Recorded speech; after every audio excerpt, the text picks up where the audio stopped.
Thank you, honourable members. Before we proceed, I would like to remind you that the virtual mini-plenary is deemed to be in the precincts of Parliament, and it does constitute a meeting of the National Assembly for debating purposes only. In addition to the rules of virtual sittings, the rules of the National Assembly, including the rules of debate, will apply. Members enjoy the same powers and privileges that apply in a sitting of the National Assembly. Members should equally note that anything that is said in the platform is deemed to have been said to the House and may be ruled upon.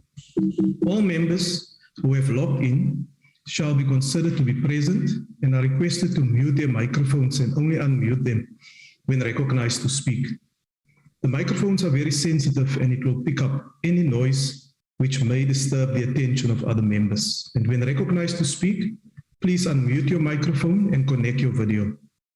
Members may make use of the icons on the bar at the top or the bottom of their screens, which has an option that allows a member to put up his or her hand to raise a point of order.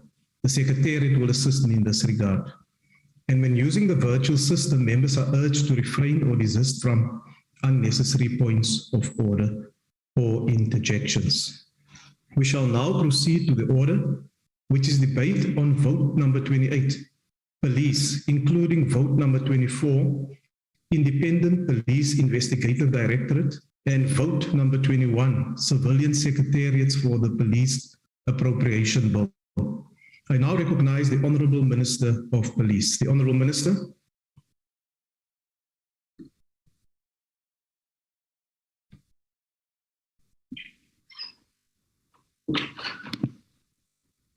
Thank you very much, Chairperson. Good afternoon to you and honorable members. Honorable Chairperson, honorable ministers present on the platform, honorable deputy ministers, Chairperson of Portfolio Committee on Police, Ms. Tina Jomat, and members of Portfolio Committee, honorable MSCs, members of Parliament, National Commissioner of the South African Police General Van Masimula, National Head of DPCI, General Godfrey Lebeya, Acting Secretary of Police, Mr. Takalane Ramuru, Executive Director of IPED, Ms. Dikele Titsalen, Syria CEO, Mr. Chauge, DPCI Judge Homo, the leadership of Organized Labor, and the Minister of Police. Sanbonan Tumelang, Molweni, Abshen, good afternoon. Today, I address this august House delivering the budget vote of the police, the Independent Police Investigating Directorate, and the Civilian Secretariat for Police Service. As the country and the world at large embraces the economic, social, and political rainbow, post the devastating COVID-19 overcast in the past 2 years, the three-legged pot in the Ministry of Police, together with the supporting entities, have reinforced and regrouped in support of a call to action, of taking steps to strengthen our democracy and reaffirm our commitment to a constitution that protects us all. Chairperson, even the strongest three-legged pot cannot perform miracles in the absence of adequate collection of strong firewood. Therefore, after constructive deliberations and progressive diagnosis, we all agreed that the strongest firewood that will make the three-legged pot will be the police, IPED, and the Civilian Secretariat to be effective and efficient. That is our communities we serve. Honorable members, it is on that score we dedicate this budget vote to the rebuilding and strengthening community relations in the fight against crime. Today we say umuntu ngabantu, iphoyisa ngumphakathi. We are anchoring our police to the communities they serve. We are advocating for progressive change. Communities must be able to say these are our police, and the police must be equally embrace communities and continue to serve and protect. His Excellency President Cyril Ramaphosa, during the State of the Nation address, said, I quote, unquote, another area of immediate attention will be the re-establishment of the Community Policing Forum to improve relationship and coordination between local police and the residents of areas they serve. Unquote. Chairperson, before the dawn of the democracy in 1994, I attended a safety and security training in Scotland Yard, London, together with Dr. John Becker of the Institute of Security Studies. Part of the training was to conceptualize and understand the notion of community policing forum.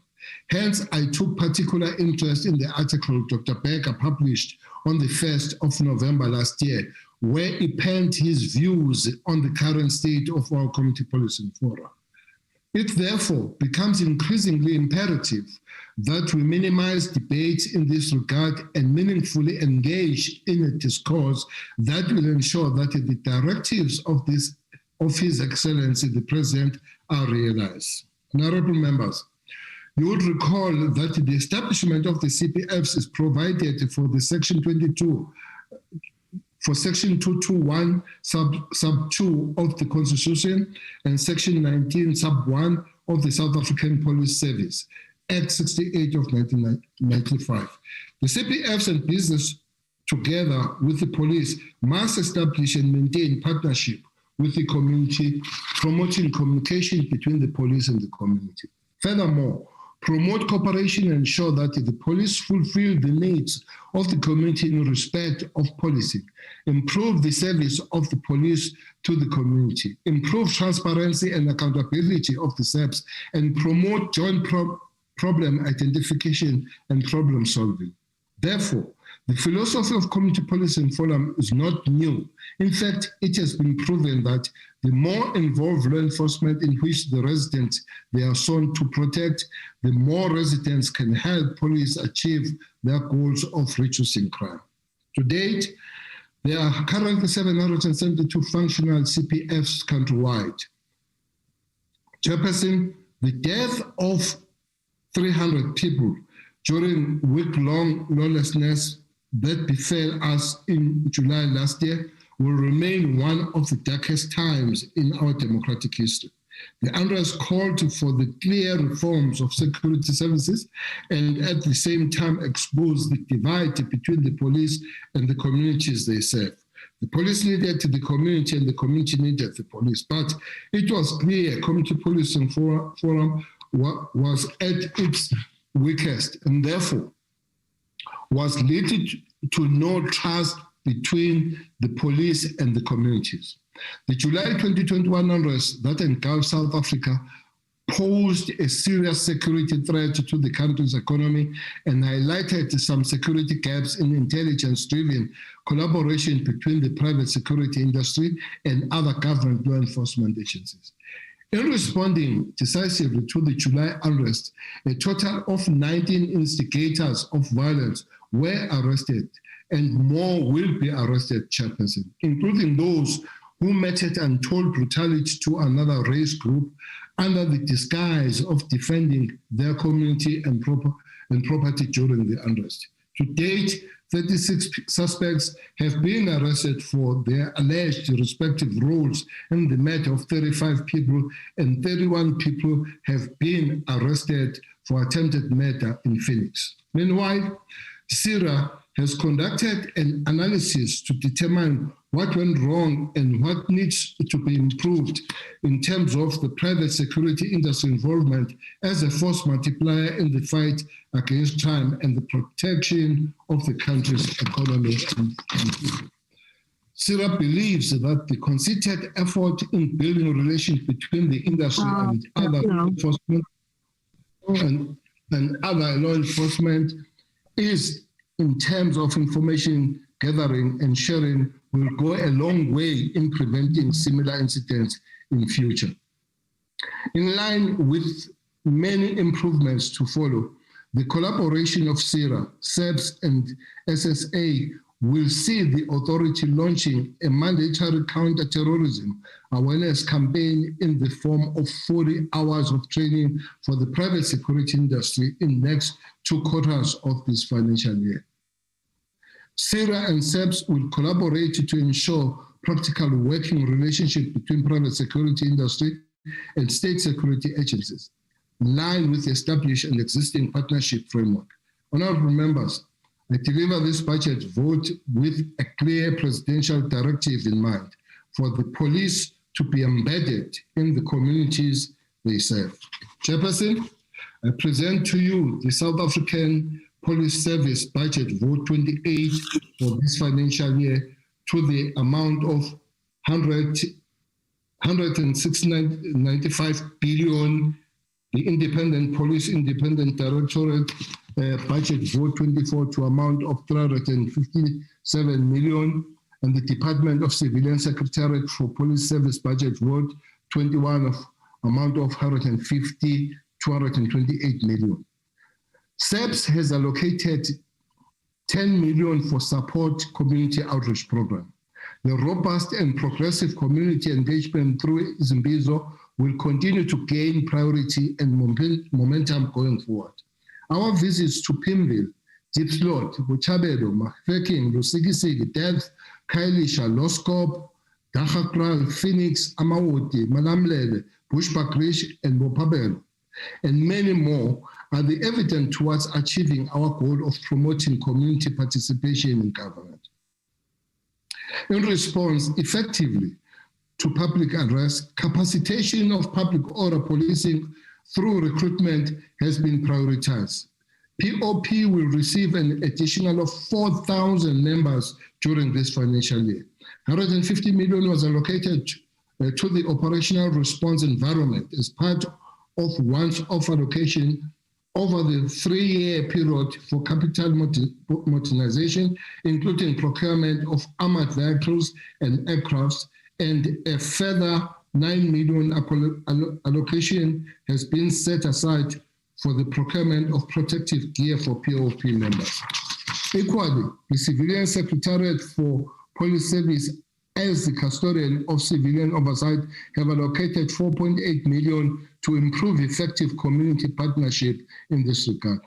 Meanwhile, the CSPS has developed the National Policing Policy, which provides the policy direction for responding to the current policing, crime, and violence challenges in the country.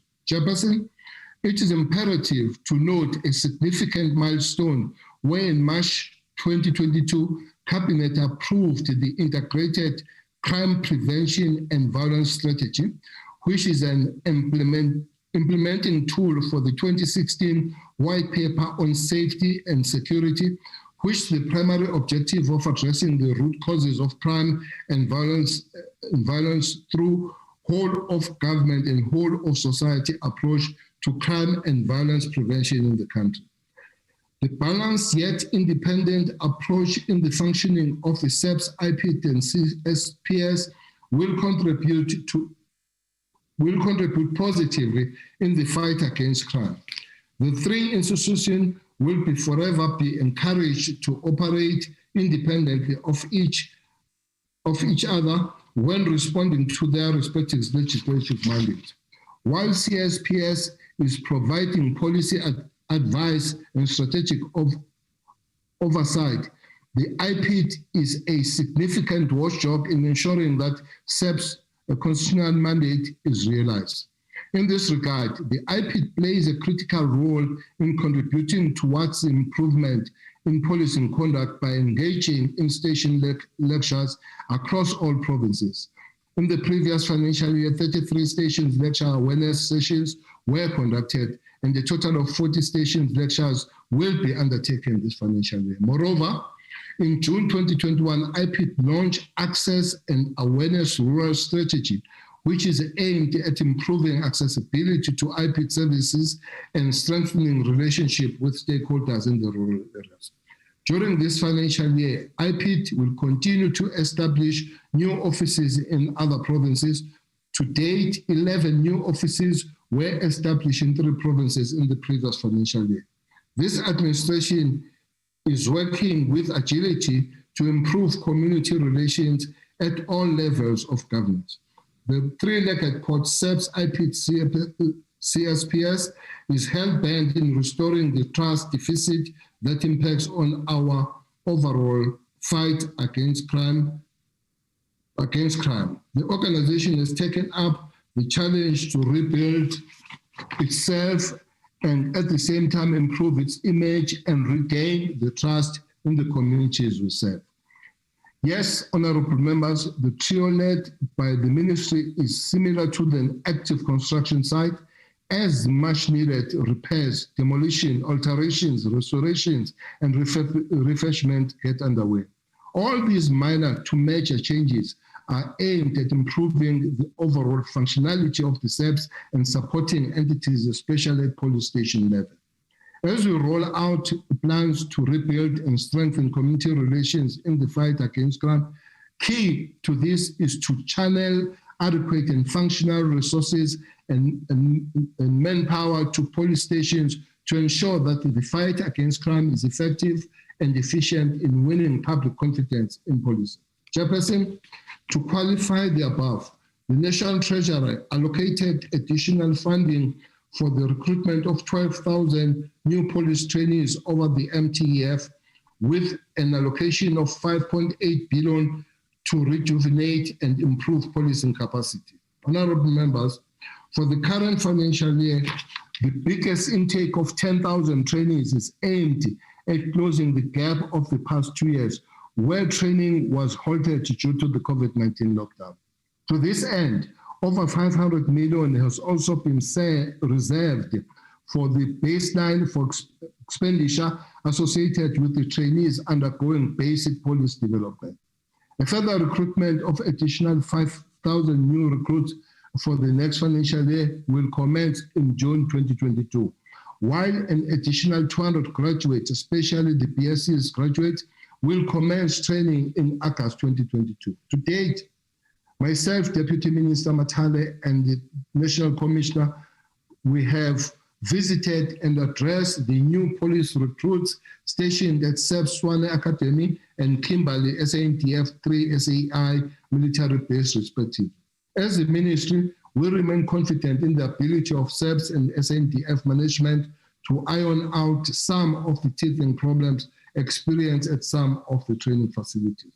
Provinces with highest incidence of reported crime have been prioritized in terms of the allocated baseline budgets. The top 30 high contact crime weight stations have been prioritized in terms of resources, which includes an additional budget allocation of 62 million, while 25 million additional allocation will be directed to safety and security at police stations. The KwaZulu-Natal, Gauteng, Eastern Cape, Western Cape, and Limpopo provinces received the biggest allocation of funds in this regard. A further 26 million additional funding will continue to capacitate the anti-gang units in this regard. The Western Cape province has the lion's share of this budget with 10 million allocated towards preventing, combating, and investigating gang violence in that province. Honorable members, this budget will support and continue efforts and operational plans to deal with stations that contribute high murder and attempted murder statistics, including other violent crime. The additional budget allocations over and above the baseline budget must make a difference in Umlazi, Inanda, Plesesdal, Harare, Kraaifontein, Delft, Mfuleni, Khayelitsha, Kagiso, Thohoyandou, and Usikisiki, and others. Station commanders and their members, including provincial commissioners and their management teams, will have to occupy the streets more often than before and saturate these places with continuous crime prevention and multidisciplinary operations. This budget allocation must be spent to its entirety. We will not accept any rollovers in this financial year. Otherwise, there will be consequences. Key in achieving the ultimate goal of halving violent crimes by 2030, policing at station level must be enhanced and adequately resourced. This includes significant investment towards boosting the morale of our members. No matter the willingness of the communities to enhance partnership with the police, a demoralized workforce will not add value in the fight against crime. We therefore call upon the National Commissioner and his management to prioritize the wellness of police members across the board. I'm happy to announce that the last leg of the agreement reached with organized labor during discussion will be implemented. This agreement will see 8,607 constables and sergeants promoted to sergeants and warrant officers respectively. These promotions will contribute significantly to an improvement of the employee morale. The organization seeks to renew the trust and confidence among the people of South Africa through enhanced service and performance. With every planned rebuilding project, there is a design or a plan that must be followed. The required materials to build credible and solid structure are being prioritized. After all, trust is earned when action meets words.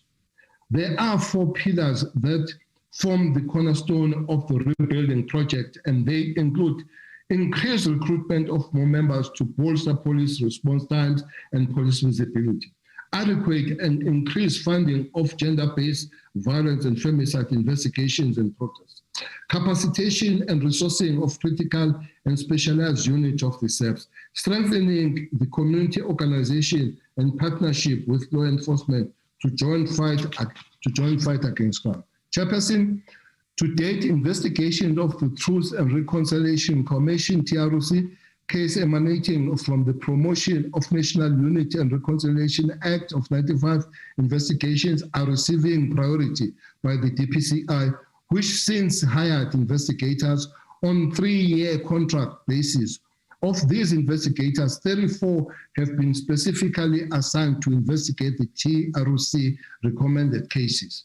These contract workers started on the 1st of April 2021 from the 100 TRC cases on hand. 6 of these are currently on the court roll, with the inquest case also in court. 17 cases have been referred to the NPA for decision, while 76 cases are under investigation. Furthermore, the DPCI will be attending to the 210 cases involving national priority offenses. Of these, more than 13,000 accused are appearing before the various court rolls in the country. It is worth mentioning that last financial year, the Directorate affected approximately 2,400 arrests and secured 1,137 convictions. Of these arrests, 342 were for illegal mining, 178 for damage to fuel pipelines, 146 for cash in transit, of which 10 life sentences and 365 years imprisonment have been secured. 10 life sentences with 215 years were secured for murder of police officers. The DPCI is one of the key role players in Fusion Center. Since its establishment, about 3.39 billion from the proceeds of crime, which includes COVID-19 relief corruption, has been recovered, and more than 613.2 million is in suspected criminal funds frozen. As at the end of financial year, a total of 230 incidents were registered, with 171 under investigation. 61 cases are in court with 129 accused. 20 court cases have been finalized with 19 convictions. In VPS cases, the investigation team recorded more than 2,000 statements. To date, 27 suspects have been arrested and are facing 188 counts of patterns of racketeering activities, money laundering, corruption, fraud, and theft in the course of law. Amongst the 22,000 cases handled by the DPCI is the State Fund International Holding NV investigation.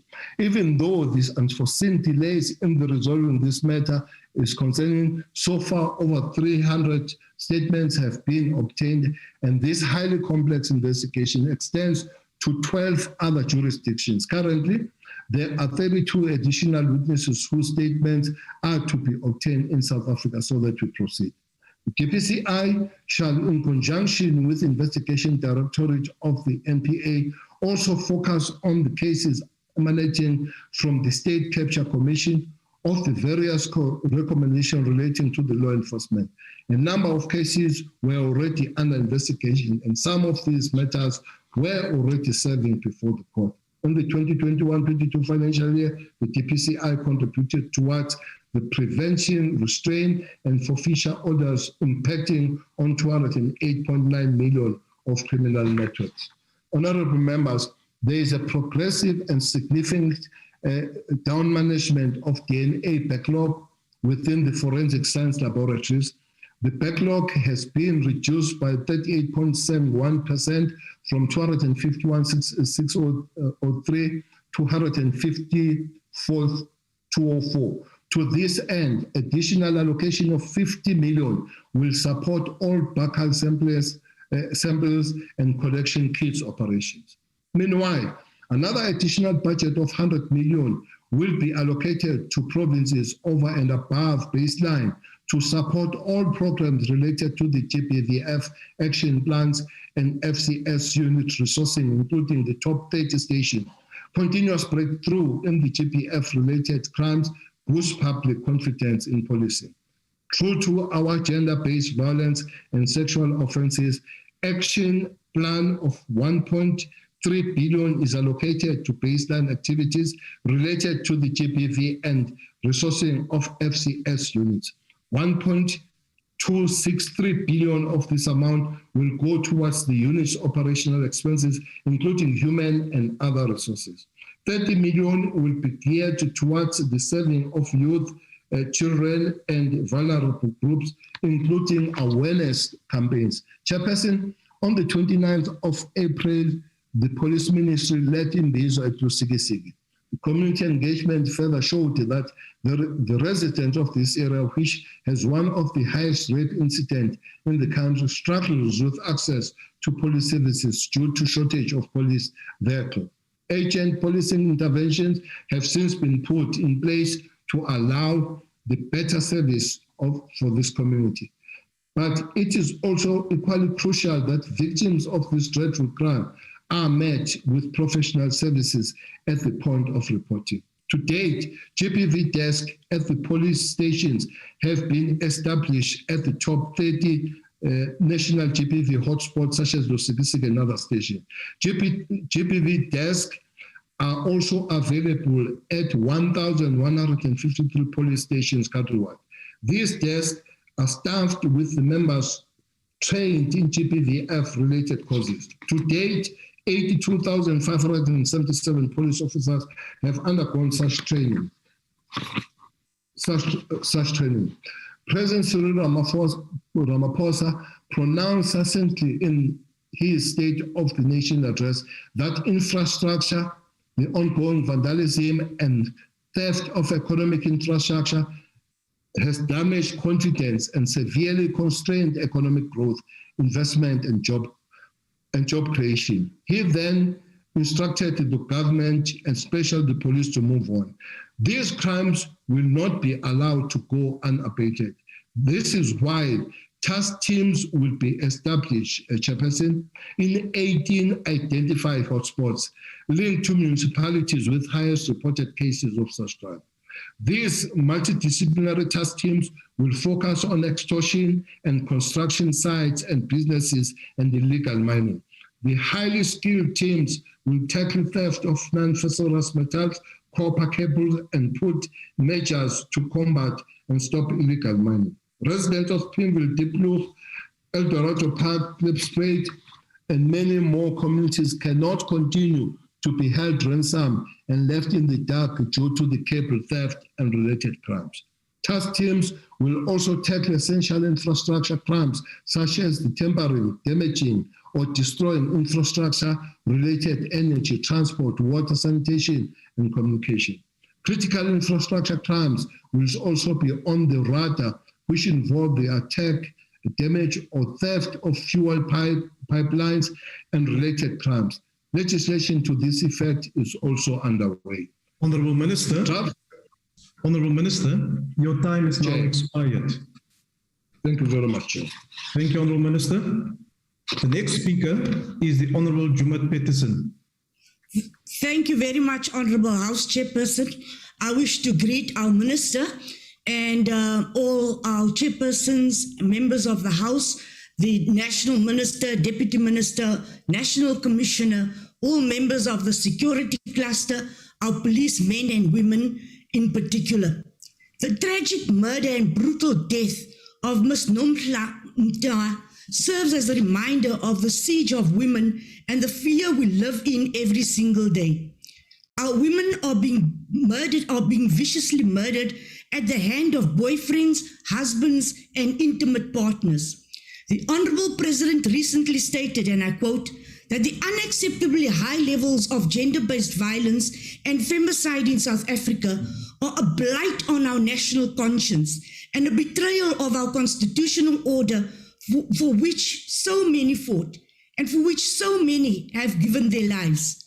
South Africa holds the same shameful distinction of being one of the most unsafe places in the world to be a woman. We have amongst the highest rates of intimate partner violence, and Honorable Chairperson, the committee expresses our sincere condolences to Mhlanhla's family and loved ones.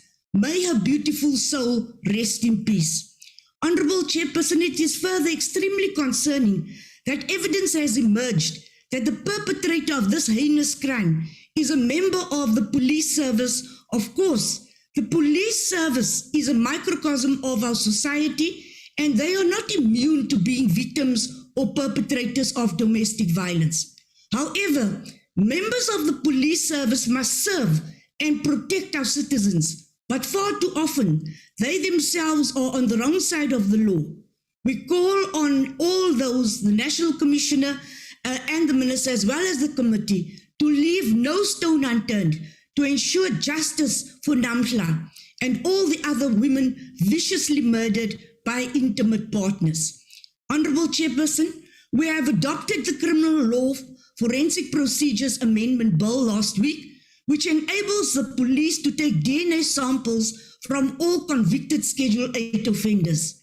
This is a massive step forward to bring justice to victims of gender-based violence and femicide. During public hearings, the committee was told of one extreme case that illustrates the importance of this bill.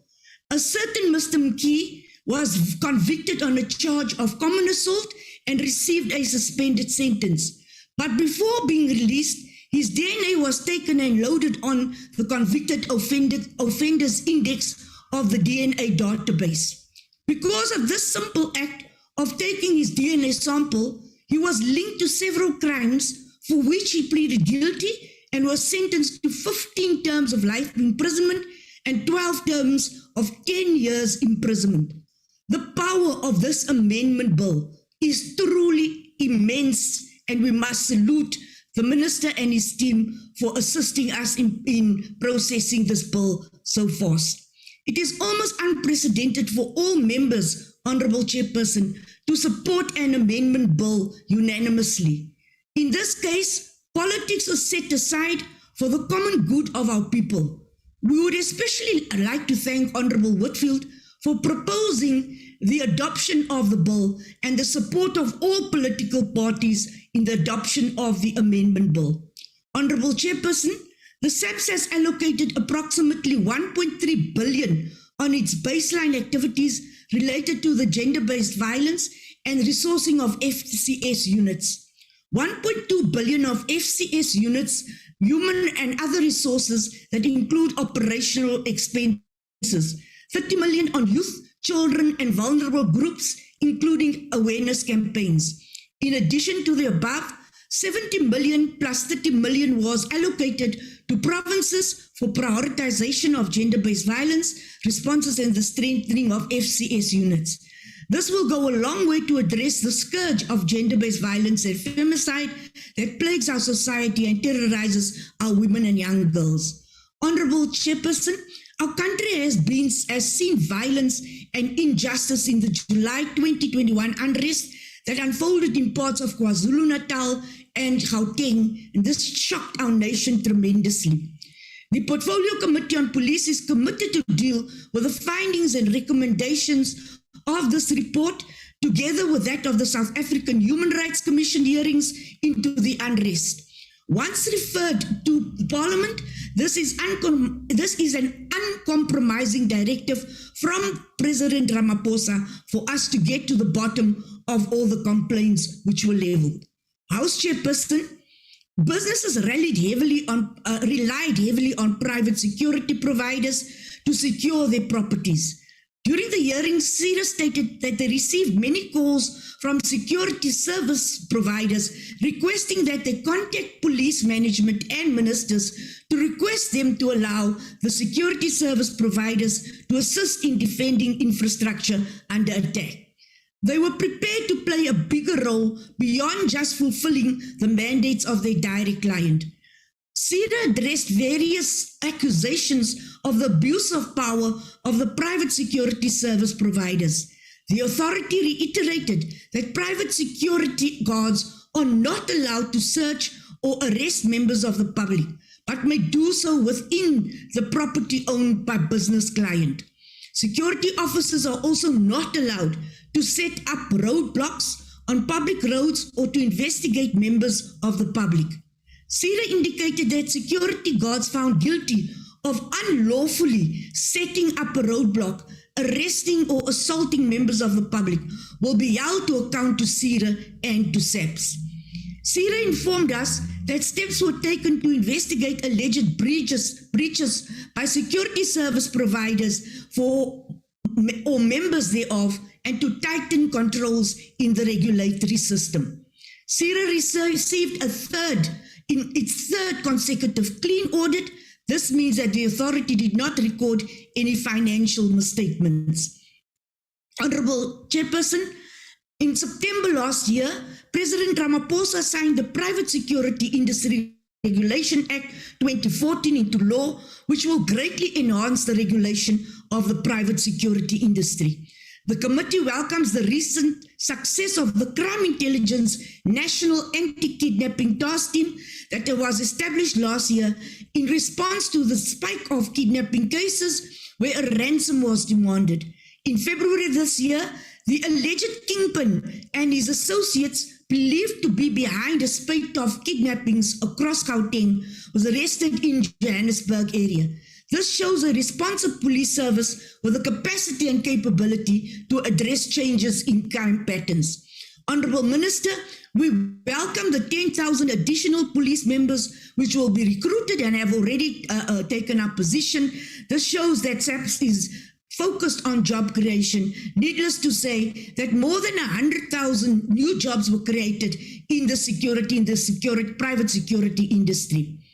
Honorable Chairperson, at the end of 2021 financial year, SAPS received an unqualified audit for the first time in 5 years. This is a great success and achievement, not only for the police, but for the Portfolio Committee on Police. It was achieved through our dogged persistence in executing our oversight mandate and determination to keep the SAPS accountable and to improve their performance. Our next aim is to help the police service obtain a clean audit. We would like to encourage the Civilian Secretariat for Police to continue the development of key legislation to strengthen policing functions in South Africa. To this end, we would like this amendment of the SAPS Act and the IPID Act to come to Parliament as soon as possible. We have heard disturbing truths about the desperate state of police stations when we had a meeting with the Minister and the Minister of Public Works and Infrastructure. To state it quite bluntly, the Minister of Public Works said it was a disaster, it was a catastrophe. But we had a very positive meeting with both the ministers. The situation is receiving high level of attention and the achievements will be visible soon. Police stations are the first contact point with the public. Once a person steps into a station and sees it in a state of disrepair, they form an opinion of unprofessionalism. It is unfair to blame the police for something that is not in their control. Our police members deserve conducive working conditions from which to discharge their constitutional mandate. We must not lose sight of the monetary value of 100 billion rand and how this is used to fight crime. The police budget is enormous and must be applied effectively to combat violent crime in our country. Honorable House Chairperson, on behalf of the Portfolio Committee on Police, I wish to thank our police officers who risked life and limb to protect our country and our people. I encourage these brave men and women to keep their heads high. You are respected.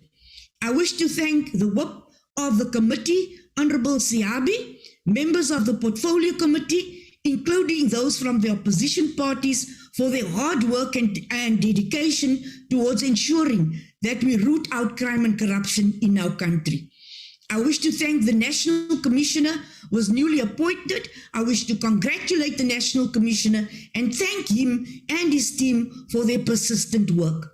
Honorable House Chairperson, we thank the Minister, the Deputy Minister and their teams for steering a ship, which is a very difficult ship, in a battle against crime and corruption. Honorable House Chairperson, the African National Congress supports Budget Vote 28. I thank you. Thank you, Honourable Member. The next speaker is the Honourable Whitfield. Thank you, House Chairperson. A professional police service characterized by high levels of discipline, merit-based appointments, and a capable, fit-for-purpose senior management, which inspires confidence through its ranks and in the public by reducing violent crime. This is the police service that we deserve, and this is the police service for which we must fight. Not even the Minister can deny that the last decade of policing in South Africa has seen the most basic policing functions immobilized by political interference, corruption, and incompetence at the highest levels. A lack of professionalism, broken management systems, and the deteriorating quality of investigations have all contributed in taking SAPS to the brink of collapse. The chain of command has been compromised by politics and the promotion of unqualified cadres above their qualified, capable counterparts, giving rise to declining levels of morale, poor performance, and even corruption. And what has the solution been to this long list of institutional and systemic failures? More money. Between 2012 and 2022, the SAPS budget increased by 65% from 62 billion rand to 100 billion. Over the same period, SAPS has had 6 national police commissioners and murders have increased by nearly 40%. In 2021, SAPS had an opening balance of 1.53 billion rand in irregular expenditure, with more than 3.4 billion rand in irregular expenditure still under assessment by the Auditor General. Contingent liabilities are up from 7.4 billion in 2020 to 8.2 billion in 2021, with a total of 52,203 civil claims valued at 60 billion rand still pending. Spending on training and development has declined from 100% in 2018 to just 8.9% in 2021. As a consequence, SAP's performance has declined from achieving 78% of its targets in 2018 down to 74% achieved in 2021. The Detective Services performance declining most dramatically from 83% of targets achieved in 2019 to 58% in 2021. So the budget has increased and the performance has declined, proving that throwing more money at the problem is not a solution to the challenges faced by the SAPs. In 2021, SAPS conducted an organizational climate survey in which just 22% of SAPS members agreed that SAPS actually cares about their well-being, while only 16% of SAPS members said that SAPS does an excellent job in communicating changes that affect employees. The survey also revealed that 68% of SAPS members are dissatisfied with opportunities for future career progression, while 77% are dissatisfied with the process used for promotions in the SAPS. Declining morale has a direct bearing on declining performance, and this is where the new National Police Commissioner must allocate his time and resources. Far from the gaze of the cameras and the news media is where the solutions lie to repairing this broken institution. The new Commissioner must avoid being dragged across the country from crime scene to crime scene by the Minister. He must rather dedicate his time to repairing the internal deficiencies of the SAPS, which have given rise to declining performance and morale within its ranks. Now, we all know the long list of problems: DNA backlogs, firearm license chaos, police clearance certificate congestion, high crime rate, low conviction rates, corruption, and ill discipline. Behind these problems are people who have either been thrust into positions beyond their capability or people who suffer from debilitatingly low morale, using outdated systems and often working in buildings which should be condemned. Simply throwing money at these problems without analyzing and repairing the root causes will see performance continue to decline and crime continue to increase. Now, the Minister likes to criticize the opposition when we criticize him. So today I offer 10 not so sexy but very necessary solutions to the Minister, and I challenge him to spend his last 2 years in office implementing them. They won't get you the headlines, Minister, but they will fix the problems and help to repair your reputation. Number one, SAPS must take the outcomes of their survey seriously and intervene with urgency to address the shortcomings identified by their members. Number two, recruit for specialist skills in investigations urgently in order to improve the quality of police work and improve the conviction rate. Number three, amend the SAPS Act to ensure that the appointment process of the National Police Commissioner is transparent, merit-based, and insulated from political interference. Number four, introduce an independent discipline management unit to guarantee a culture of consequence management for rogue officers. 5, amend the discipline regulations, Minister. Amend them to prevent the SAPS from reinvestigating IPID's findings and undermining IPID's independence and authority. 6, modernize the training of officers across all divisions in order to improve outcomes, and for goodness sakes, please fix the dilapidated and disgraceful SAPS training academies. 7, demilitarize the SAPS to rebuild public trust and improve the quality of policing. Number 8, strengthen community policing partnerships with neighborhood watches, CPFs, NGOs, churches, private security, local law enforcement, and Metro Police. This will go a long way to improving outcomes and rebuilding trust in the communities the SAPS serves. Number 9, develop targeted strategies to tackle the complex and often unique local challenges in communities across the country. And finally, number 10, devolve policing powers to provinces for more accountability and better oversight for better policing. These are actionable solutions which require political will and hard work. Channeling resources and time into these solutions will yield a more professional, more effective police service which will achieve better outcomes. Honourable Minister, there are many hard-working and dedicated officers who deserve so much better and could do so much more if they were given the space and the opportunity to lead. We owe it to them and the people of South Africa to fix the South African police service. Chasing cameras to crime scenes is not going to get the job done. I thank you.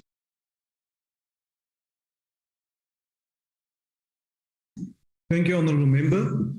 The next speaker is the Honourable Shembeni, and I also invite the Honourable Maswale to preside over the remainder of this mini plenary. The Honourable Shembeni. Thank you, Chairperson. Chairperson, on the 21st of April this year, Namhla Singwaman Mtwa was assassinated outside her home in Mthatha in the Eastern Cape. As it has now been made public, Namhla was a victim of gender-based violence at the hands of a man who claimed to love her, Mfesana Major Pehizulu.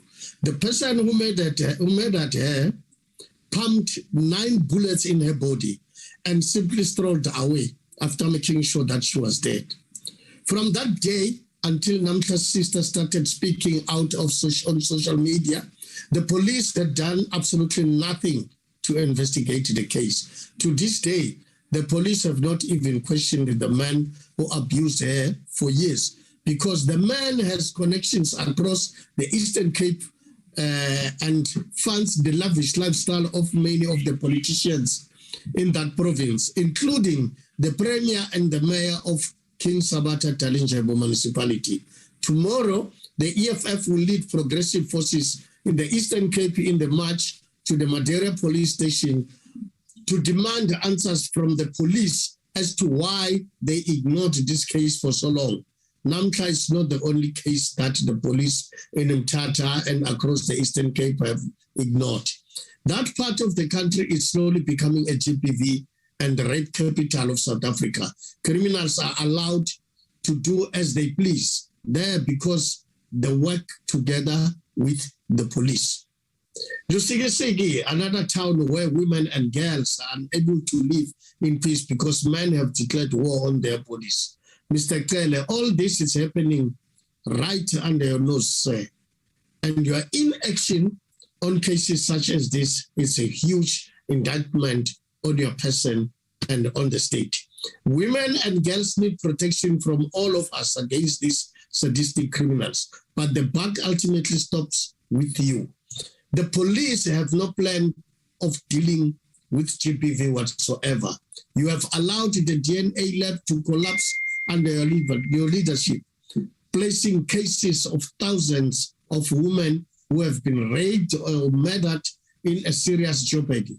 You have allowed the firearms registry to collapse, leaving thousands of legal South Africans, guns owners, and prospective gun owners with nowhere to run, while exposing guns and ammunition to connected criminal networks across the country. You have thoroughly politicized and then collapsed crime intelligence in this country, leading to aimless and ineffective crime prevention strategies in this country. It is as a result of this aimless policing that today we witness mass shootings every single weekend in Khayelitsha and in Cape Town. Why is that you do not know? Honorable Shembeni, just a moment. My apologies. Thank you, Honorable Hadebe, you have your hand up. Thank you, Honorable Chairperson. I'm rising on Rule 85. The member on the platform has just insinuated that the minister has thoroughly collapsed the intelligence services. I think that needs a substantive motion to deal with it. It cannot just be left like that. Thank you, Chair. I'll look into that, Honorable Hadebe, and get back to you. Thank you. Proceed, Honorable Shembeni. Thank you, Honorable Chair. Why is it that you do not know the root causes of these mass shootings? Why have you failed to identify the masterminds behind these shootings? Why have you not dismantled the protection fee racket in the townships of Cape Town, Minister? Are you not aware that the protection fee racket has made it impossible for young people in the townships to open their own businesses? A few years ago, you asked for SANDF's involvement in fighting crime in Cape Town, but because that intervention was not led by proper intelligence, it failed to deal with the daily matters in Cape Town. You have failed our people, sir. You have watched on as the police are run by a criminal network that has no regard or respect for anything in this country. This was amply demonstrated when the police arrested Advocate Tefu inside a courtroom in the middle of a court case involving Senzo Meyiwa. It is also the police who tip off criminals whenever their honest colleagues are making any headway with their investigations. It is the police who allow the proliferation of drugs in the country because they themselves are in the pockets of the drug lords. We condemn your complicity in the escalation of crime in the country. We condemn your criminalization of the police force. We therefore reject this passage, Mr. Minister. I thank you, Chair. Thank you very much, Honorable Member. Honorable Hadebe, Honorable Shembeni made a political statement, which if the Minister at the end wishes to respond, will do so. Can we proceed to Honorable Singh? Thank you very much, Honorable Chairperson. Honorable Chairperson, Honorable Minister, I make these comments on behalf of Honorable Machozi, who sits on this committee and who is on sick leave at the moment. Firstly, let me take this opportunity to congratulate General Sasale Fani Masamola on his recent appointment, and we trust that he puts together a management team the country can be proud of to do what is required of him, free of any political or any other interference. Honorable Chairperson, the National Development Plan outlines a utopian society where, and I quote, people living in South Africa feel safe at home, at school, and at work. And it continues, women walk freely in the streets, and then it continues, children play safely outside, and the police service is well-resourced, close quotes. I'm sure all listening to this debate, Honorable Chairperson, can agree that the South African Police Services has a long, difficult road ahead if it is to achieve this vision within the next 8 years. The crime statistics paint a sobering picture. The murder statistics for the third term of 21-22 financial year revealed that more women were killed in the last quarter of 2021 compared to the same period the previous year, while the murder rate also increased by 8.9% year on year. As the IFP, we have consistently expressed our concern over various issues highlighted in the committee's report, and among others, and I quote, the continued underspending of the SEPs of their budget allocation, which has a detrimental effect on service delivery and must be addressed as a matter of urgency, close quote. That is in the committee report. Further, we echo the concerns raised by the Police and Prison Civil Rights Union, POPCRU in particular, around, and this is what it says, the continuous decrease in the visible policing budget.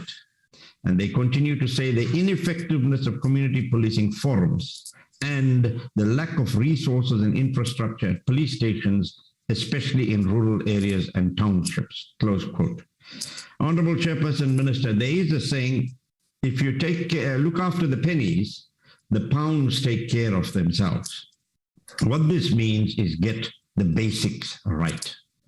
Our people need to be kept safe, and in order to do this, SAPS needs a well-resourced, properly trained, boots on the ground personnel. We can confirm the claim, especially in KwaZulu-Natal, that, quote, most police stations in rural areas and townships are housed in unsafe and dilapidated structures, and again call on the Minister to resolve this issue as a matter of urgency. We believe that if a conducive environment is presented for dedicated policemen and women to work in, the output will be greater.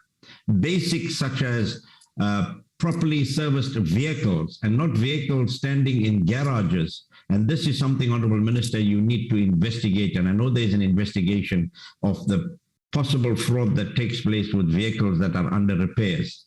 If we give them the basics like proper arms and proper two-way radios, etc., we will find that their production increases considerably. Also, if the gender-based violence and sexual offences action plan is a key priority for 22-23, it is concerning that POPCRU recommended that police stations must be resourced with the rape testing kits and police officers trained on how to use them. Why would POPCRU say this if this is not happening, if this is something that's a problem to them? Why has this not been done yet? Where is the promised commitment to ending GBV and ensuring justice for the victims of these heinous crimes? Chairperson, in addition to keeping people safe, SAPS, through their Directorate of Priority Crime Investigations, must be fully capacitated, particularly as during 22-23, the DPCI will prioritize the investigations and recommendations of the State Capture Commission. According to the report, and I quote, the DPCI is severely undercapacitated, and functions with a 48% workforce. This is unacceptable. This lack of capacity dooms these investigations to failure before they even begin.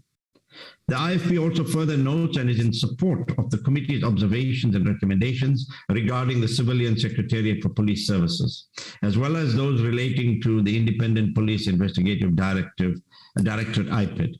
As regards IPID, Honorable Chair, the IFP is in agreement that it is completely unacceptable that, and I quote the figures from the report, the total backlog is currently 37,116 cases, close quote. Drastic action is needed.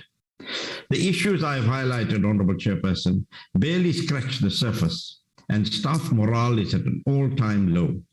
SAPS needs to get back to basics, as I said, and government needs to ensure sufficient resources, human and otherwise, for them to be able to get the job done. The promised 12... With the reservations, the IFP supports the budget vote. Thank you, Chair. Thank you. Thank you very much. The next speaker will be Honorable Groenewald. Thank you, Honorable Chair. Chair, the Constitution determines that the police services must protect the citizens of South Africa and their property. The fact of the matter is that the police services is also that component of the criminal justice system that plays a major role to ensure that the citizens of South Africa is protected and that their property is protected. We have high rates of violent crime in South Africa. Chairperson, our murder rate is about 5 times more than the world average. Our murder rate, 36 per 100,000 of the population. The world average, 7 per 100,000 of the population. Now, Chairperson, the State Department that deals and that is in possession of the most number of firearms in South Africa is the police services. Now, the Honourable Minister is very quick to show fingers to the public and legal firearm owners and accusing them of the reason for the high crime rates as far as violent crime is concerned. The fact is, Honourable Chair, we must go and see how does the police services deal with these firearms. They have more firearms than the South African National Defence Force. Now, over the last 5 years, since 2016, 2017 to 2020, 2021, there were 3,405 firearms stolen or lost by members of the police services. Of those, only 1,674 were recovered. In other words, there are 1,731 firearms still in circulation amongst criminals. Now, Chairperson, everybody knew and took note of the Norwood police station, where 175 firearms were lost from their SAPS 13 or the evidence store of the Norwood station. And yes, the person in charge of that office committed suicide on the same time the audit was done in that SAPS 13 store. But the fact of the matter is 170 firearms were lost. These evidence stores are crucial for our crime system and for the criminal justice system to protect our people. Now, Chairperson, I've asked a question to the Honourable Minister on what other items were lost in this audit that was done on the SAPS 13 store in Norwood. And the official answer is that besides the 175 firearms, that almost 80,000 rand in cash disappeared from this store. That, if you add them all up, there are not less than 53 cases where the evidence is now lost. That undermines the criminal justice system. And yes, the only thing the station commander did is he resigned in January of this year. So, Chairperson, that's where the problem is. It is then no wonder that if we look at the trust and the confidence the public has in the South African police services, declined from 47% in 1999 at the highest to only 27% at this moment. Ek wil dadelik sê, agbare voorsitter, daar is baie goeie, hardwerkende, eerlike lede in die Suid-Afrikaanse Polisiediens. Maar ek wil 'n beroep op die minister doen. En ek wil 'n beroep doen op die nuwe kommissaris van polisie en ek wens hom sterkte toe. Daar gaan drasties opgetree moet word teen dissipline en om korrupsie eenvoudig te beveg in die Suid-Afrikaanse polisiestelsel, waar die polisie die strafregstelsel moet bevorder en uitbrei, is hy besig om dit te ondermyn en al die rooi ligte is reeds aan. Ek dankie. Thank you, Honorable Member. The next speaker will be the Honorable Meshu. Thank you, House Chairperson. The ACDP is very concerned about the increase in mass shootings in the country, the kidnapping of school children, the proliferation of drugs in the country, particularly in the vicinity of schools. It breaks our hearts to see the increase in the number of school children who drop out of schools because of drug addiction. The police must do more to find and arrest the drug dealers who are destroying the future leaders of our country. Now, this financial year, the SAPS budget has decreased in real terms by 4.1%. the budget for the strategic program of visible police and the essential sub-program of forensic science laboratories were also decreased. And sadly, Chairperson, budget constraints are not the only challenges facing SAPS staff. The men and women in blue also need to be reassured that they have the support of the top structures in the execution of their duties. They need to feel that their employer cares about their well-being and that promotion is possible if they are honest and diligent at all times. Right now, the morale among SAPS staff is very low. Their current working conditions make it very difficult for them to maintain public order, protect and secure the inhabitants of South Africa and their property, and to also enforce the law as required by the SAPS Act. According to a survey SAPS did on the morale of its staff in 2021, the organization is very poor at communicating changes that affect employees. Top management have also been known to disagree openly. There is no unity, no working together. Our police really also are understaffed. According to the expert panel report, the strength of the South African Police Service is a mere 180,000 for a population of some 60 million people. This financial year, funding is only enough to provide for an additional 12,000 entry-level members of the police, and unfortunately, 10,000 of these new recruits will simply be replacing former staff members who are now lost to SAPS for various reasons. So in actuality, there will only be 2,000 new staff members. The ACDP is also concerned about SAPS-owned firearms that are reported as stolen or lost. We all know that not all police officers are honest. So the target to reduce lost and stolen firearms to 600 in the upcoming year is ridiculously too low. If our officers cannot safeguard their weapons, how can they be trusted to protect the South Africans? I'm afraid your time is up. Thank you. I now invite the Honorable, the Deputy Minister of Police.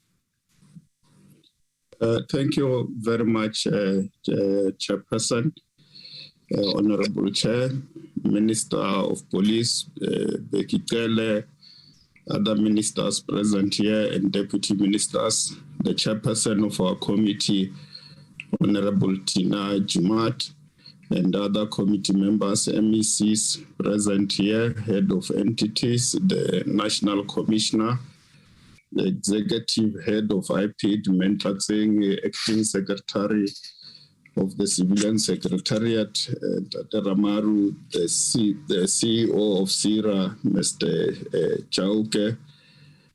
It's an honor and a privilege for me to be part of these deliberations this afternoon. I should start by saying that as Parliament, as South Africa, we should be proud of the route that the President has taken to ensure that as he appoints the replacement of General Stolle, he has adopted an approach which is very transparent, contrary to the call that was made by one Honorable Whitfield here that the process is not transparent. For the first time in the Republic, a national commissioner is appointed through an open process run by a panel of highly experienced South Africans, including those who served the South African police in the past. This must be commended by the President and this administration for taking that route. To those who are making a call in this regard, clearly they don't stay in this country. Contrary to what has been said by Honorable Shambeni, it's incorrect to say the South African police is run by criminals of networks as alleged here. We do acknowledge that, yes, we do have elements within the South African police who work with criminals, and some of them have been arrested in the past and will continue to act against such elements who behave as if they are police officers while they are criminals. We will take actions against this, and anybody who engages in any criminal activity under the guise that they have connections, be it within the governing party, as the South African Police Service will act against any wrongdoing, irrespective of who the person is, who their associates are. And we have demonstrated in the past that it doesn't matter what your political affiliation is. Where action is needed, we will take action, and will do so today and even tomorrow and into the future.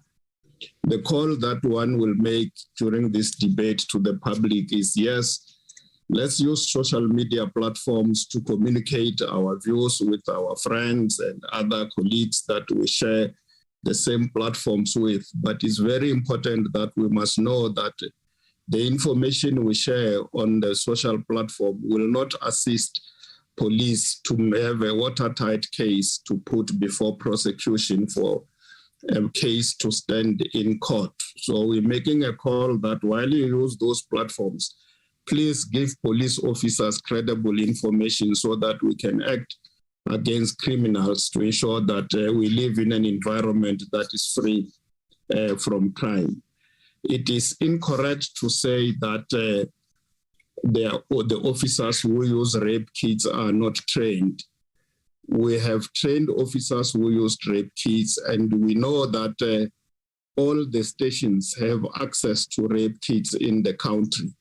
The people who have access to this are those that work within the units that deal specifically with this type of crime, and we do have them properly capacitated, Chair. And I thought it is important that these matters be clarified, because they create an impression that we give people who are not properly qualified to do the work that they are supposed to do.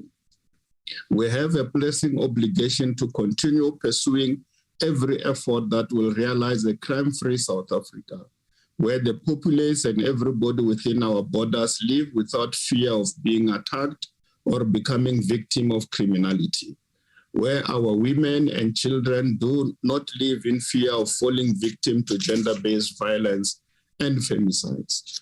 Honorable members, during the South African Police Service budget vote debate of 2021, my input was opened with a quote from one of the renowned Japanese authors, Mr. Haruki Murakami, which says, I quote once more, "Once the storm is over, you won't remember how you made it through, how you managed to survive. You won't even be sure whether the storm is really over. But one thing is certain, when you come out of the storm, you won't be the same person who walked in. That is what this storm is all about," close quote. This year's budget vote is indeed held post the stormiest years of our recent history, with South Africa and the world emerging from the overwhelming effects of the COVID-19 pandemic. We are not even sure if the storm is really over or we are still within the storm. Our beautiful coastal province of KwaZulu-Natal has just experienced severe flooding with loss of lives and immeasurable damage to infrastructure. As a department, we have also lost loved ones in both these occurrences. But one thing is certain, we are stronger as a nation than we were before. It is not easy, but we are pulling together, we are pulling through, and we will ultimately emerge. Now, the hard work of rebuilding our country through improving and strengthening our service delivery mechanisms has already started. A lot still awaits us, but with all hands on deck, we will succeed. Hence, as Minister Cele mentioned earlier, we are dedicating this budget vote to rebuilding and strengthening community relations in the fight against crime. We can comfortably stand in front of you today and state with certainty that we know what lies ahead as the ministry and the family of the South African Police Service. We are ready for the task at hand, and we further invite everyone to join in our determination to fight crime. As we have always iterated, fighting crime is not the sole responsibility of our men and women in blue, but it is our shared responsibility, which should be appreciated and acted upon. Under all circumstances, we should always remember that fighting crime is a national commitment that must never be failed or compromised. Chairperson, as part of our efforts to closely and effectively work with communities in fighting crime, the Community in Blue directives and reporting templates were developed for implementation in all the 9 provinces, and about 19,000 patrollers were recruited nationally, which is almost double the number we reported in the previous financial year. The goal is to intensify efforts to improve community policing, focusing on the mobilization of the Community in Blue initiatives in order to improve visibility, particularly in high crime areas. We remain resolute to achieve our target, notwithstanding certain occurrences of nature which at times reduce our speed. What should be understood, Chair, is that the issue of the Community in Blue is not the sole instrument that should be looked at in our fight against crime. When we talk about community, we are also including members of parliament, we're including the business community, we're including the sporting fraternity, we're including religious leaders. Together as a totality of South African citizens, we have a role to play. The question that needs to be asked is, as a member of parliament, as a business person, what is your role? What contribution can you make in this regard? Because it is our joint problem. We are continuing to strengthen our outreach program in partnership with the Civilian Secretariat for Police Service and other stakeholders under the stewardship of our visible policing. Our direct interaction with our people through Imbizo afford us an opportunity to understand various difficulties and challenges affecting our communities. We are ensuring that issues raised by community members are correctly recorded and followed up. We have ensured regular meetings to monitor progress made on issues raised by the community members until closure of each of the cases that they have raised with us. In addition, as part of Imbizo, we intend to include public education on the processes and functioning of the criminal justice system as a whole. It has come as a serious cause for concern to learn during our engagements that our people do not understand how the justice system works and are therefore unable to protect themselves in the event that their rights are violated. In consideration of the increasing incidence of crime and violence against our youth, and as part of our school and campus safety strategy, we intend to intensify our safety and security interventions, especially in institutions of higher learning. In this regard, we will be appointing safety and security liaison officers, further together with the Department of Higher Education and Training. Thank you, Deputy Minister. Thank you very much, Chairperson. Thank you very much. The next speaker will be Honorable Marekwa.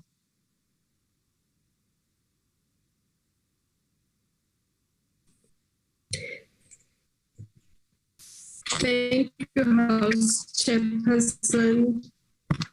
Let me greet the Honorable Marekwa. Chair. Honorable Marekwa. Hello, May Chair. I advise that you close your video for better network? Okay, thank you, Chair.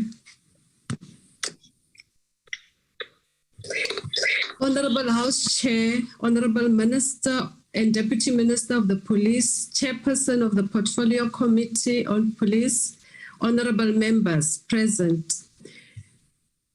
The Constitution of the Republic of South Africa, Section 205, states that the objects of the SAPS are to prevent, combat, and investigate crime, to maintain public order, to protect and secure the inhabitants of the Republic and their property, and to uphold and enforce law. Close quote, Chairperson. And then to do all this, Chairperson, clearly means that the SAPS will need the necessary and relevant resources to carry out this function. The African National Congress, ANC, is resolute in creating a safer and secure society for all.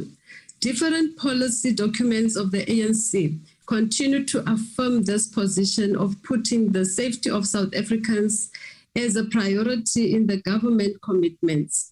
The guiding documents of the ANC, the strategy and tactics, also clearly stipulates this and explicitly affirms the commitment to creating a safe society for all. It is through a safe society where economic activities can take place freely and attract investors who are only prepared to invest in a safe, secure, and stable environment. It is through a safe and secure environment that the economic recovery plan can fully yield positive outcomes. The NDP House Chair provides the Vision 2030 for the government, and this vision says, I quote, in 2030, people living in South Africa feel safe at home, at school, and at work, and they enjoy community life free of fear. Women can work freely in the streets and children play safely outside. Close quote. This is the kind of South Africa the government is striving towards, and the budget for 2022 is one of the steps towards that society. The NDP identified 5 key areas to enhance and the realization of the 2030 vision, and 2 from the 5 that has been identified in the document. 2 of those also highlight the rebuilding of rebuilding of safety using an integrated approach and building community participation in safety.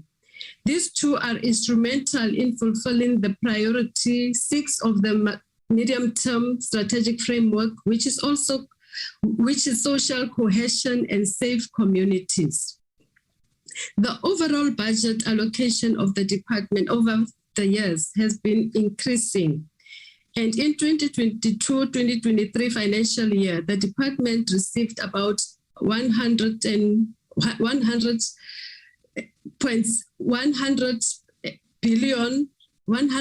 rand, which is a slight nominal increase of 221.5 million. However, in real terms, considering inflation, the department's allocation decreased by 4.1 billion for the second year. And the largest decrease for the second year, and the largest decrease is in the department's core program of visible policing, which we believe that this part of the police department is the one that is out there doing the work, House Chair, and they really need to be taken care of and considered as and when we discuss the budget. In real terms, the budget for this program was reduced by 508.3 million. This is the main program that plays the meaningful role in the crime prevention in the department. With crime statistics continuing to be high, a budget reduction will surely have a negative impact on the operations of the police in the crime prevention programs. Honorable House Chair, the idea of creating a safer society is not the responsibility of the SAPS alone. Stakeholders, including businesses, churches, and all different formations, also have a critical role to play by providing support to the SAPS in different forms. There is a need to intensify the role of community policing forums in all provinces. Government must ensure that these forums are well trained and equipped. When communities are mobilized and working with the police, it becomes easy for police to do their job because they rely on their communities, and it becomes very difficult for criminals to commit crime, and it will ensure that criminals have no space to operate from, as all gaps and corners will be tightly closed for them. It is time, Honorable Chair, that all of us work together and help bring peace and safety back into our homes, schools, and streets. Let us continue to report all criminal activities and suspects to the police. Let us close that net on criminals. The ANC remains committed in ensuring that we defeat gender-based violence and femicide that continues to kill women and girls in our country. This crime is happening at a pace that it is highly impossible for the peace-loving and law-abiding citizens to keep quiet.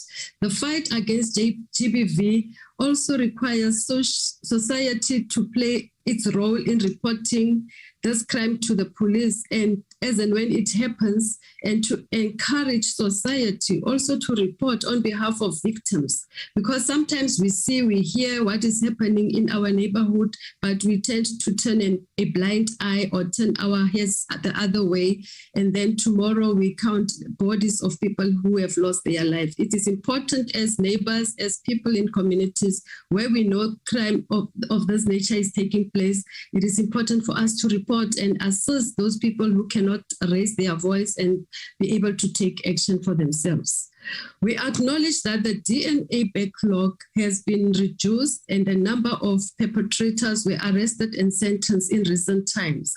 However, in the budget allocation for the forensic science laboratories, the sub-program for the 2022-2023 financial year has been reduced from 1.57 billion to 1.50 billion rands, and that needs to be attended to and look into, because if we don't address that properly also through the budget, it means the backlog will still continue and it may even increase again, that it will defeat the work that the police have done so far in reducing that backlog. Honorable House Chair, we do appreciate the good work also in this regard of the police, what they have done so far in reducing this backlog. It is not easy, but they have tried to make sure that it is reduced, and the budget will also assist them to do that further.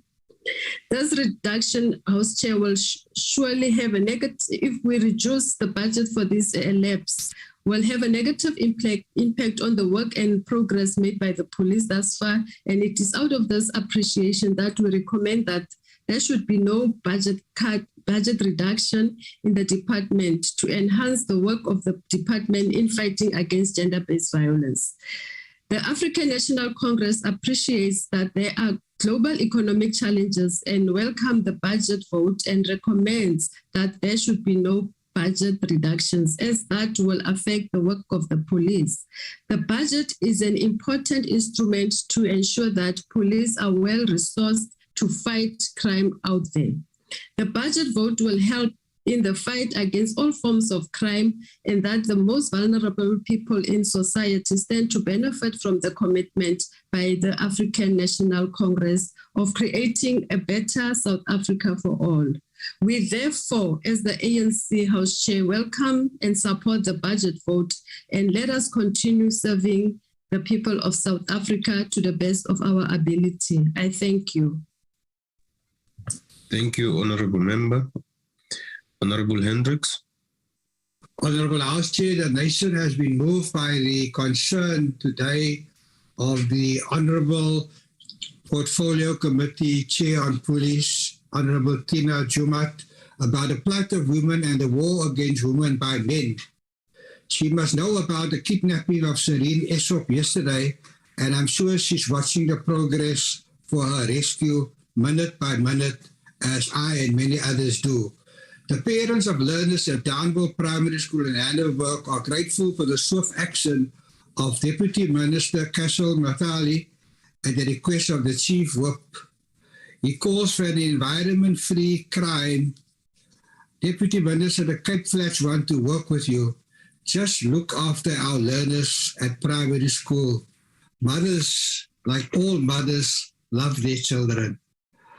Minister, you need to give an undertaking that within the next 6 months, the dilapidated state of police infrastructure will be efficiently addressed. Don't let the Minister of Public Works delay you. Minister, you have already given your hat, your famous hat, that South Africa needs a socio-economic response to gangsterism, drugs, and crime problems, and Al-Zamar commends you for that. Activists fighting gangsterism and drugs have made a paradigm shift and wants to redirect learners at schools to pursue a profession other than becoming a gang leader. We are going to invite you, Minister, when we conduct these masterclasses on the Cape Flats with these activists. You know about the latest kidnapping of a mother, a wife, and a daughter, Serene Esop. Al-Zamar knows of your best endeavors and the best endeavors of the Provincial Commissioner of Police. Minister, please rescue Serene Esop. A car was found in Sweet Home Farms, Philippi, on the Cape Flats, but she is still missing. Her last words to her mum was, "They're taking me. They're taking me." Al-Zamar wants to hear your last word today, Minister Becky Shelley. We will rescue her. We will rescue her. Thank you very much, Honorable Chair. Thank you, Honorable Hendricks. The next speaker is Honorable Sheikh Imam. Thank you very much, Chairperson. Chairperson, allow me to start off by paying tribute to all the men and women in blue. A very difficult responsibility. Many of them go in the morning and not sure whether they're going to get back home. For what they get paid, for the benefits that they enjoy, their lives are at risk on a daily basis. Yeah, now, if I had it my way, Chairperson, I wouldn't even want to support this budget vote.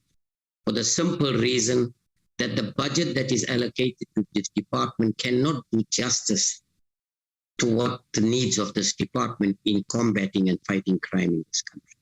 And I know that speaker after speaker raises the issue of gender-based violence in the country as if it is the responsibility or the fault of the South African police services. Clearly it is not. No one is wanting to get to the root cause of what is going on. If you're going to allow gangsterism in the country, high unemployment rate, the availability of drugs, if you have dysfunctional families where 78% of Black children do not have a father in their home, then of course, the task for the South African police services is going to be more and more difficult. It is not their responsibility to fight crime. It is their responsibility to prevent crime. But we're not creating that conducive environment in this country to prevent crime. So unless we deal with this holistically, better living conditions, better housing, having roads, having electricity, ensuring there are jobs, no drugs, no alcohol, or shebeens open to 20 hours a day, you're going to continue having high levels of crime. I want to appeal to the minister and the department, and I know it's very difficult what I'm going to ask. Can you prioritize and treat every kidnapping or every murder the same so that some of these people like Shireen, who's just been kidnapped, can also get the due attention? And I know that you have limited resources, particularly human resource. Again, every child is valuable, every child is loved by her parents, and all feel the pain, whether you're rich, poor, Black or white. I want to urge you, Minister, to do something about it. More importantly, I want to say, Minister, through your chair, what we don't have is a continued assessment and wellness of police officers in the country. And that is why you're getting high levels of gender-based violence amongst police officers as well, because of the traumatic experiences that they have in combating and fighting crime. We are forgetting these are human beings that also go through trauma. So we need to deal with those challenges. Well, the other problem we have, Minister, and this is a cry from many of your officers, the issue of the system of promotions. Many of them feel they are being left behind and they are disillusioned, and for that reason, they want to exit the police force and grow into the private sector or open up their own security company. It's something else that you need. I want to lastly say this. You can put another 10-fold of police officers if you don't deal with this problem holistically. You're not going to win this war against crime. Thank you very much, Chairperson. Thank you very much, Honorable Imam. The next speaker is Honorable Terplanche. Honorable Chairperson, honorable members and fellow South Africans, here we are yet again another annual debate on the allocation of money for the South African Police Service, SAPS, to make it possible for this essential department to fulfill its Section 205 constitutional responsibilities. This is done with a purposeful anticipation and hope that this time around it will yield the desired results. Unfortunately, history has taught us that it remains an impossible dream. The following budget allocations were made to two very important departments to fulfill their responsibilities. First, vote 24 Independent Police Investigative Directorate, IPID, received a main appropriation of 357.2 million rand in 22-23.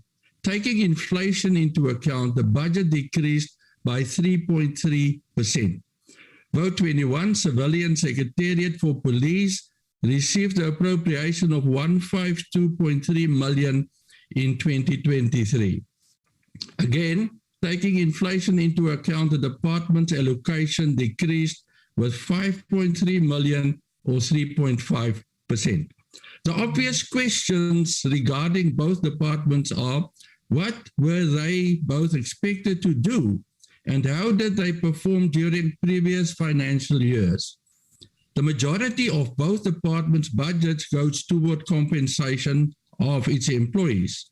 The IPID Act provided the Directorate with an extended mandate which focuses on serious crimes committed by members of the SAPS and the Municipal Police Service. It further obliges the SAPS and the MPS to report on matters to be investigated by IPID and the status of implementation of disciplinary recommendations made by the IPID upon the completion of those investigations. In terms of Section 21A of the Act, the Directorate must investigate any death in police custody. Deaths as a result of police actions, complaints relating to the discharge of an official firearm by any police officer. Rape by a police officer, whether the police officer is on or off duty, rape of any person in police custody, any complaint of torture or assault against a police officer in the execution of their duties. Corruption matters within the police initiated by the Executive Director or after a complaint from a member of the public or referred to the Director by the police, MEC, the Secretariat for the Police Service, and any other matter referred to IPID because of a decision by the Executive Director or if so requested by the Minister, and MEC or the Secretariat for the Police Service as the case may be. Section 28.2 further provides that the Directorate may investigate matters related to systemic corruption involving the police. The Directorate's most important task is obviously to investigate all these allegations and criminal cases. There seems to be an impossible task due to serious personnel shortages. IPID conveyed the following information to the Portfolio Committee of Police on the 20th of April 2022 during their budget and annual performance meeting. On that day, they had a backlog of 37,116 cases.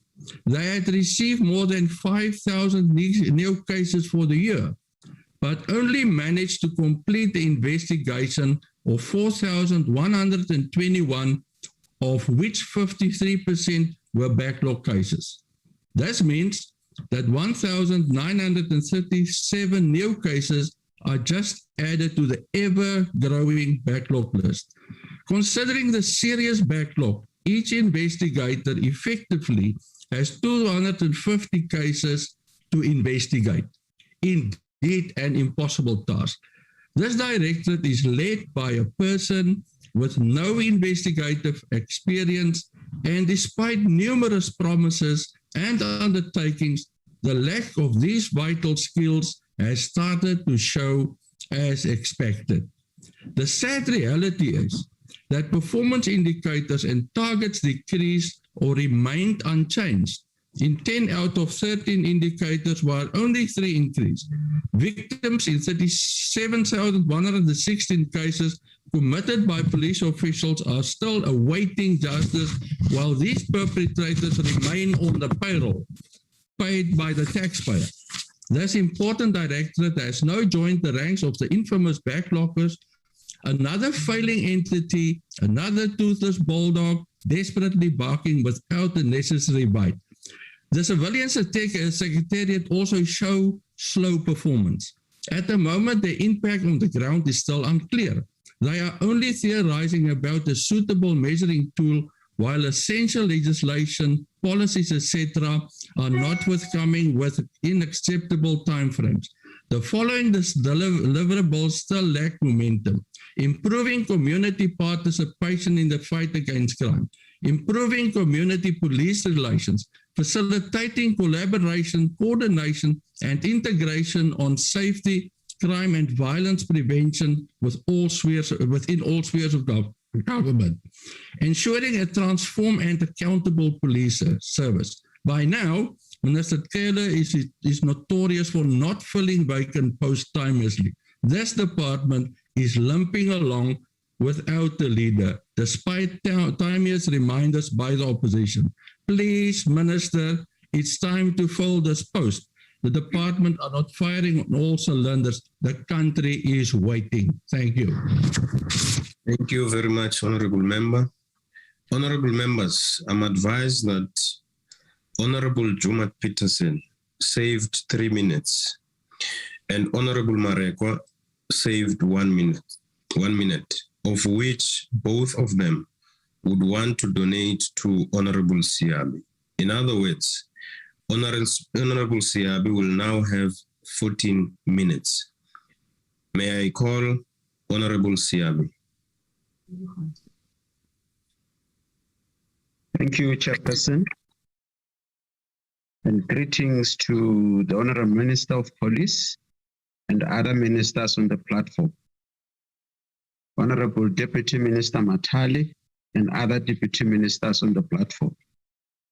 The Chairperson of the Portfolio Committee of Police, Honorable members of the Portfolio Committee of Police, Honorable members of Parliament on the platform.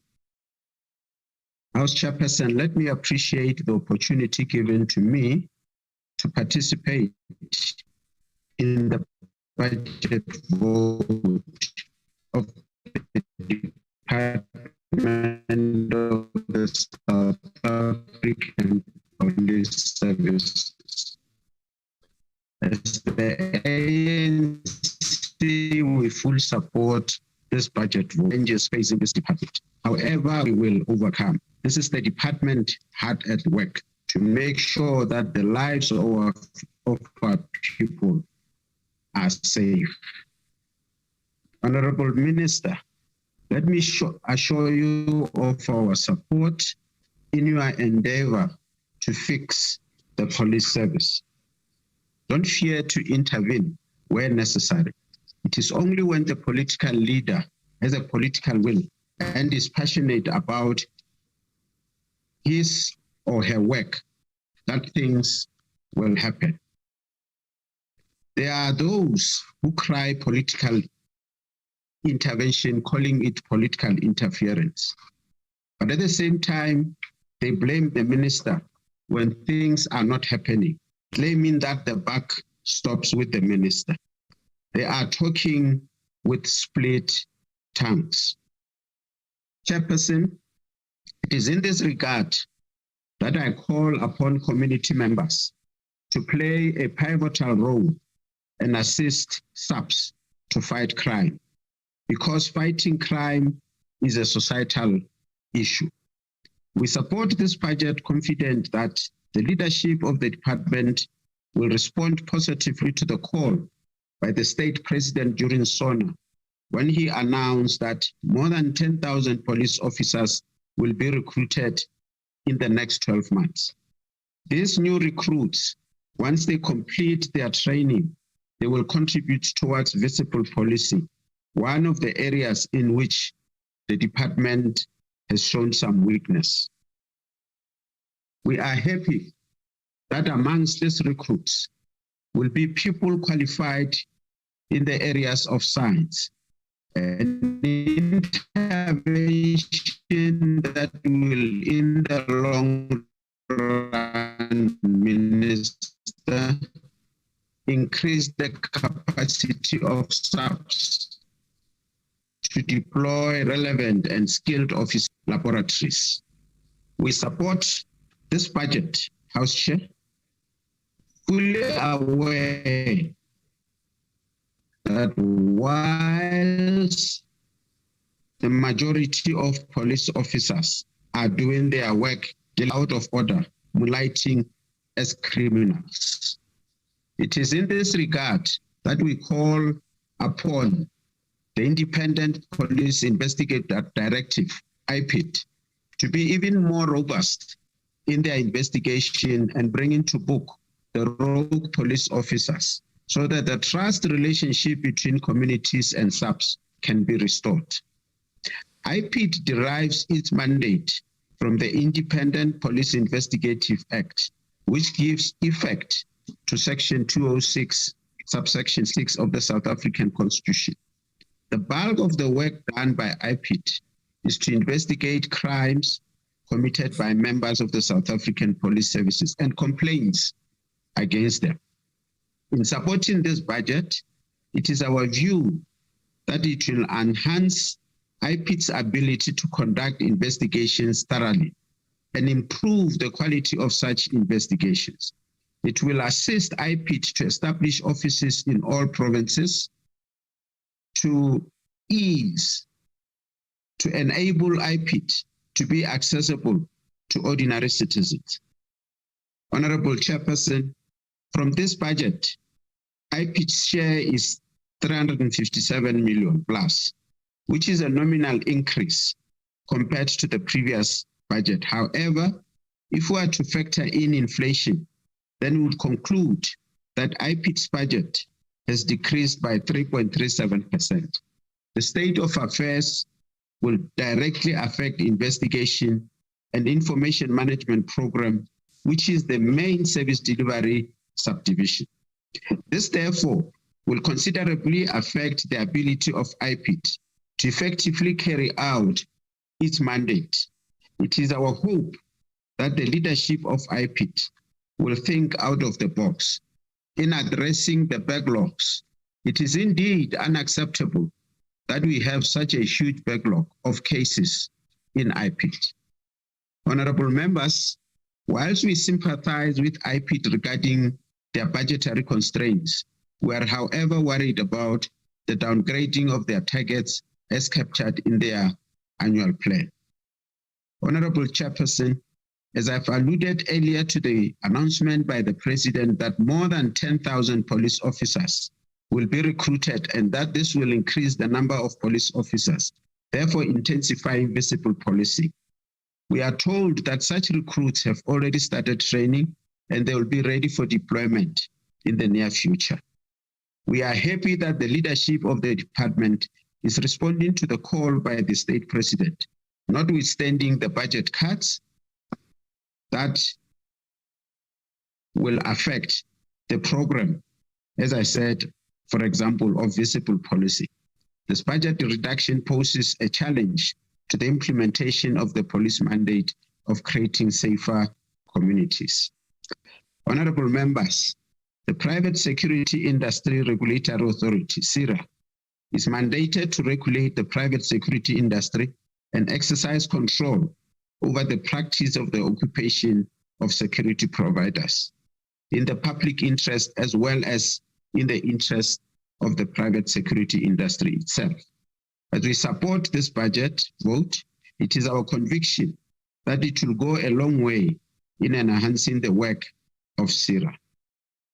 Honorable members, as the ANC through the Portfolio Committee will continue to hold the executive and the department accountable, we call upon the executive and the department to ensure that there's value for money as they execute and implement programs funded from this budget. Let me, Honorable Chair, once more congratulate General Masemola, for being appointed as the National Commissioner, and continue to thank General Sithole for the foundation laid. I also want to thank the President for acting so swiftly in replacing General Sithole. If this can be the attitude we adopt in the whole public service, we can be assured of better service delivery. As I close, House Chair, I want to reiterate our concern with regard to the number of police officers being killed on and off duty. Also, police officers who commit suicide.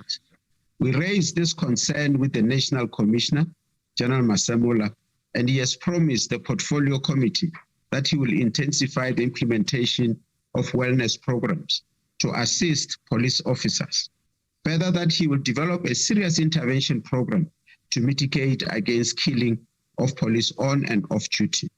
The National Commissioner promised as well to introduce programs that will raise the morale of police officers. Chairperson, we lower our banner as we remember the fallen men and women in uniform. We as well take our heads off for those police officers who are committed to their work, especially those who have carried their mission successfully, as we have witnessed in the very not so long distant past. Chairperson, once more the ANC supports the budget vote. Thank you, Chair. Thank you very much, Honorable Member. I now invite the Honorable, the Minister of Police. Thank you very much, Chair. A contribution made by members.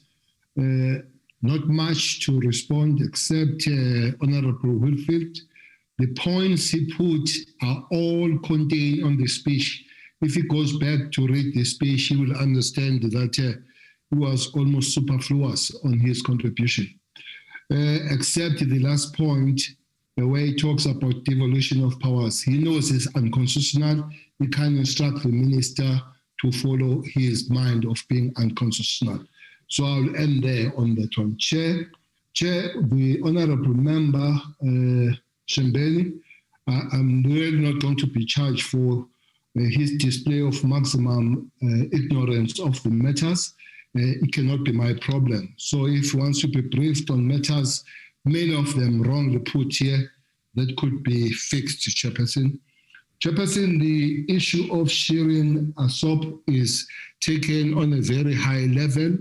The national team has been dispatched to work with the provincial team there since we was lost 2 p.m., though the car has been found that she was driving, but she has not been found. We believe that the police will be able to crack the case as it has done with other cases. Chairperson, from our side as a ministry, we would like to thank the leadership of the South African Police as extended profound gratitude to the SAPS member, law enforcement partners and their families for their selfless sacrifice during the April floods in KZN, and in particular those who made the ultimate sacrifice in the service of their communities. We lost quite several police on these duties, Chairperson. Chairperson, we would love to conclude from the ministry by thanking the Deputy Minister, Matale, and the guidance provided by the Chairperson, Tina Jumat, and the National Commissioner and all Portfolio Committee members, the Chief of Staff of the Ministry, the Acting Secretary, the IPT Head, the CEO Sira, Manabela Chauge, the Judge Homo, Lindy Thomas Ngosi SC, who's the board chair of DNA board, Ms. Lungelo Shandu is dealing with the issues of the Firearms Appeals Board. And I would love to thank the family that supports us under very difficult conditions. Every member of the family, especially the wife that keeps us going. But Chairperson, all scent will be used, and all members of the police are remembered. And the last but not least, all members of the South African Police Service, all men and women in blue, from this college where they are to the highest office, we are saying to them, thank you very much. We salute them for the commitment and the work they are doing in order to protect the nation. Thank you very much, Chair. Thank you very much, Honorable Minister. That concludes the debate and the business of this virtual mini plenary session, and the mini plenary will now rise.